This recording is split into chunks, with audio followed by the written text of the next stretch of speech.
اگلی بات یہ ہے کہ لا یعنی باتیں نہ ہوں، اخبار رسائل نہ پڑھے جائیں۔ اخبار پڑھنے کا مطلب یہ ہے کہ حکومت سے ہوتا ہے، قرآن پڑھنے کا مطلب ہے کہ اللہ سے ہوتا ہے۔ ہم اللہ کے راستے میں اللہ سے ہونے کو سیکھنے کے لیے نکلے ہیں۔ اگر جماعت میں نکل کر بھی یہ کہا حکومت سے ہوتا ہے تو خدا کی قسم پہلے سے زیادہ ان حکام کا یقین لے کر لوٹو گے، اللہ کا یقین اور کمزور کر کے لوٹو گے۔ اس لیے اللہ کے راستے میں نکل کر ہمیں خود اس کو سمجھنا اور سیکھنا اور سکھلانا ہے کہ کرنے والی ذات اللہ کی ہے۔ اس کو سیکھنے کے لیے مخلوق سے نہ ہونے، اللہ کی ذات سے ہونے کے یقین پر مشق کرنی پڑے گی۔ پھر اخبار کے پڑھنے کا مطلب یہ ہوا کہ حکام سے ہوتا ہے کہ نہیں، حکام سے تو اللہ کرتے ہیں، اللہ کرنے والے ہیں۔ یہ سب سے بڑی لایعنی ہے۔ اس سے بڑی لایعنی اخبار تو کہیں ملے گا نہ ملے گا، اس سے بڑی لایعنی یہ موبائل ہیں جنہیں لوگ جماعت میں لے کر پھرتے ہیں۔ اس کا جسم جماعت میں ہے، اس کا دماغ، اس کا دل، اس کی فکریں اپنے مقام پر ہیں۔ یہ کہنا کہ ہاں ٹھیک ہے وقت لگا لیں گے مگر تجارتی کام بھی ہو جائیں، میں عرض کر چکا ہوں کہ اللہ کا راستے میں نکل کر تجارت، یہی نہیں آپ کچھ خریدیں بیچیں۔ اب تو تم دیکھو گے بڑے بزنس مین ہیں، بڑے تاجر ہیں، جماعت میں نکلے ہیں، موبائل پر ساری تجارت چل رہی ہے، کیونکہ اس زمانے میں تجارت کے وہ طریقے آ گئے ہیں کہ نہ آپ کو کسی دکان کی ضرورت ہے، نہ کسی کارخانے کی ضرورت ہے، نہ کسی گودام کی ضرورت ہے، نہ کسی مال کے لا کر بھر کر رکھنے کی ضرورت ہے۔ سنا یہ ہے کہ لوگ موبائل پر تجارت کر لیتے ہیں، چیز خرید بھی لیتے ہیں، بیچ بھی دیتے ہیں۔ ہاں کیوں؟ جماعت میں نکل کر یہ تجارت ہدایت کیسے ملے گی؟ اس کے علاوہ جتنا اوقات کو ضائع کرنے والا اور جتنا ایمان کی حلاوت کو ختم کرنے والا اور جتنا فرشتوں کی آمد کو روکنے والا یہ موبائل ہے، خدا کی قسم اس سے بڑا فحش دنیا میں اب تک کوئی پیدا نہیں ہوا تھا، اس سے بڑا شیطان دنیا میں کوئی پیدا نہیں ہوا۔ یہ 100 شیطانوں کا ایک شیطان ہے جسے جماعت میں ساتھی لے کر پھرتے ہیں اور سمجھتے ہیں کہ ہم بیانات ٹیپ کر کے پہنچا رہے ہیں، دین کی خدمت کر رہے ہیں۔ دین کی خدمت نہیں کر رہے، دین کے ساتھ کھیل کر رہے ہیں، یہ دین کے ساتھ کھیل کر رہے ہیں۔ یہ خیانت ہے، یہ دین کے ساتھ کھیل کرنا ہے کہ آوازیں ٹیپ کر کے پہنچانا اور سمجھتے ہیں کہ دین کی خدمت کر رہے ہیں۔ مجھے تعجب ان لوگوں پر جو بیانات ٹیپ کر کے پھیلاتے ہیں اور سمجھتے ہیں کہ ہم دین کی خدمت کر رہے ہیں۔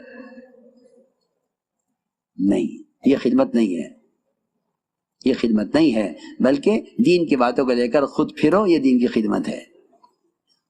نشر و اشاعت کرنا اور آوازیں منتقل کرنا یہ تو رواجی چیزیں ہیں، ان سے ہدایت کے ملنے کا، تربیت کا اور علم کے پھیلنے کا تو کوئی سوال ہی نہیں ہے۔ یہ تو دھوکہ لگائے زمانے کے لوگوں کو کہ یہ بھی ایک طریقہ ہے، یہ کوئی طریقہ نہیں ہے۔ میں کل بھی عرض کیا تھا، میں نے نماز جیسا محدود وقت کا عمل، اسلام کا رکن فریضہ نماز، اس کے لیے جمع کرنے کے واسطے اگر ڈھول اور سارنگی اور آگ جلا کر لوگوں کو جمع کرنے کا ارادہ کیا تو آپ نے اس کو پسند نہیں فرمایا۔ بھائی یہودیوں کا طریقہ ہے، نصارہ کا طریقہ ہے، مجوس کا طریقہ ہے، ہمارا طریقہ یہ نہیں ہے کہ ہم اس پر آواز دے کر لوگوں کو نماز کے لیے جمع کریں۔ تم جا کر لوگوں کو نماز کے لیے بلا کر لاؤ لو جی۔ اور اس زمانے کے لوگ ان حالات کو جو محض فحش سے اور گند سے بھرے ہوئے ہیں، انہیں دین کی اشاعت کا ذریعہ سمجھتے ہیں اور اسے کرنے کو دین کی خدمت سمجھتے ہیں کہ ہم خدمت کر رہے ہیں، کہ آپ کی بات وہاں پہنچا رہے ہیں۔ ہمیں ان لوگوں سے بالکل اتفاق نہیں ہے اور ان لوگوں کے اس کام سے بالکل خوشی نہیں ہے جو دین کی باتوں کو ٹیپ کر کے پھیلاتے ہیں۔ یہ طریقہ نہ اسلام کا ہے، نہ سنت کا ہے، نہ یہ دعوت کا مزاج ہے۔ ہمارے جیسے کہ ملفوظات میں ہے کہ ہمیشہ اس کام کو آلات اور رواجی شکلوں سے، اخبار اور رسائل سے اس کام کو بچانا ہے، کیونکہ اس کام کا مقصد احیاء سنت ہے اور یہ چیز خلاف سنت ہے۔ بس سب بات ہے، لا یعنی باتیں ہرگز نہ کیجو۔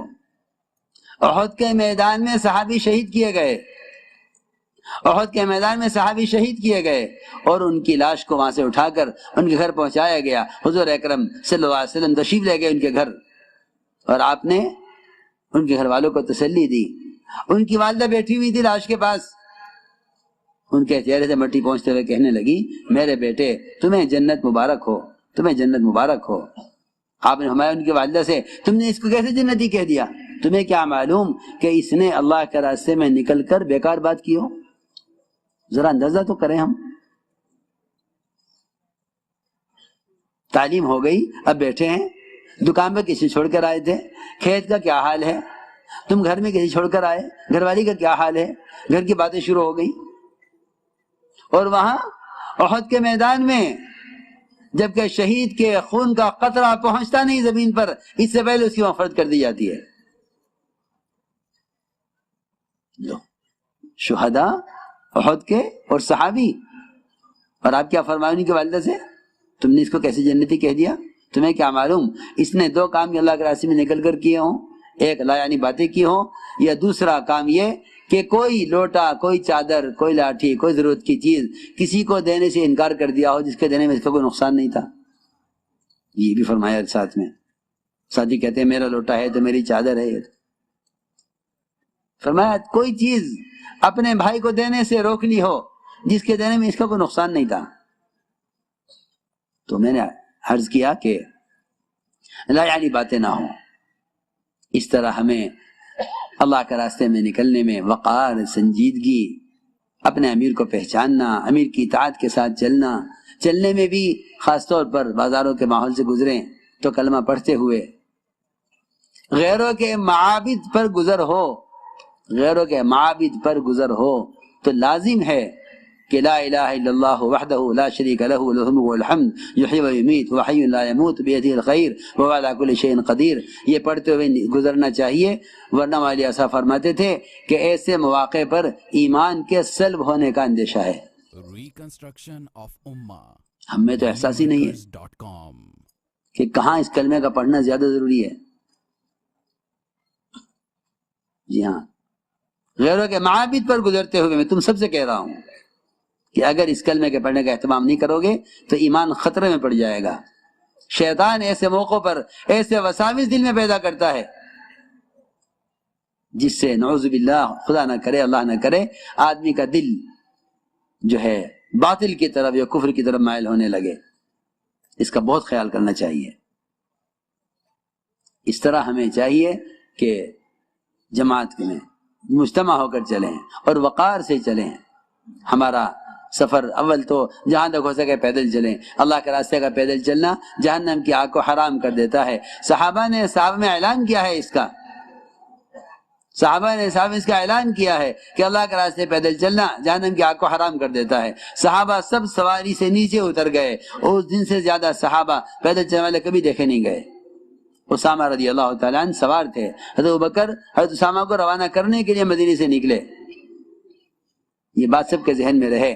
ہماری جماعتوں کی نقل و حرکت کا مقصد اور ان جماعتوں کی نقل و حرکت پر جتنے وعدے ہیں اور ان پر جتنے اجر، جتنے اجور ان پر ہیں، خدا کی قسم یہ سارا کام صحابہ کرام کے کام کے عین مشابہ ہے. عین مشابہ ہے، کام ہی وہی ہے، کام ہی وہی ہے.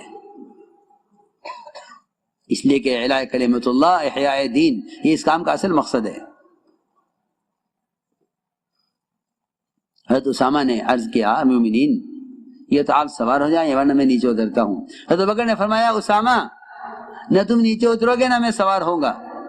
اور کیا نقصان ہے ابو بکر کا کہ اگر تمہاری جماعت کو بستی سے باہر تک روانہ کرنے میں مجھے ہر قدم پر 700 نیکیاں ملیں اور 700 درجے بلند ہوں اور 700 گناہ معاف ہوں.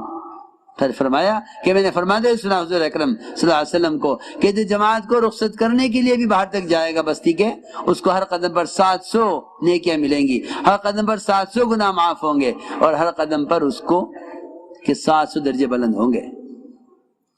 پھر جب رخصت کرنے والے کے لیے اجر ہے تو نکلنے والے کے لیے کیا اجر ہوگا؟ اللہ کے راستے کا غبار، جنت کا دھواں ایک پیٹ میں جمع نہیں ہو سکتے. اللہ کے راستے کا غبار اور جہنم کا دھواں ایک پیٹ میں جمع نہیں ہو سکتے. بلکہ حدیث میں فرمایا اللہ کے راستے کا غبار جو پیدل چلنے سے اڑے وہ جنت میں جنت کو حسن کو بڑھانے کے لیے بطور پاؤڈر کے استعمال کیا جائے گا. یہ بھی صحیح حدیث میں ہے. ایک روایت میں تو یہاں تک فرمایا کہ جو اللہ کے راستے میں وفات پا جائے، اللہ کا بڑا فضل ہے، کرم ہے کہ ہماری جماعتیں ملکوں میں جا کر وفات پا رہی ہیں، وہاں دفن ہو رہی ہیں. یہ دین کی حیات کا سب سے بنیادی ذریعہ ہے. میں تو خوشخبری دیتا ہوں ان خاندانوں کو، میں تو خوشخبری دیتا ہوں